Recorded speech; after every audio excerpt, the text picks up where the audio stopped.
سمود flotilla میں سوار پاکستانی شہریوں سے متعلق ترجمان دفتر خارجہ کا بیان کہا پاکستانیوں کی حفاظت اور واپسی یقینی بنانے کے لیے بین الاقوامی شراکت داروں کے ساتھ سرگرم عمل ہیں۔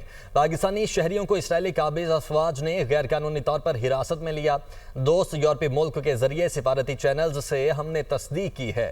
سابق سینیٹر مشتاق احمد اسرائیلی قابض افواج کی تحویل میں ہیں، عدالت میں پیش کیا جائے گا۔ دفتر خارجہ نے اس سے قبل ان افراد کی باحفاظت واپسی کو مربوط کیا تھا جو پہلے اترے تھے۔ برادر ممالک کا شکریہ ادا کرتے ہیں جنہوں نے ہمارے شہریوں کے وطن واپسی میں مدد کی۔ پاکستان بیرون ملک اپنے تمام شہریوں کے تحفظ کے لیے پرعزم ہے۔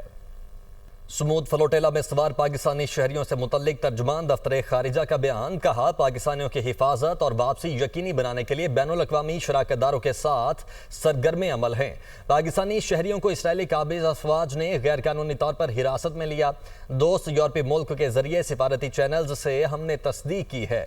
سابق سینیٹر مشتاق احمد اسرائیلی قابض افواج کی تحویل میں ہیں، عدالت میں پیش کیا جائے گا۔ دفتر خارجہ نے اس سے قبل ان افراد کی باحفاظت واپسی کو مربوط کیا تھا جو پہلے اترے تھے۔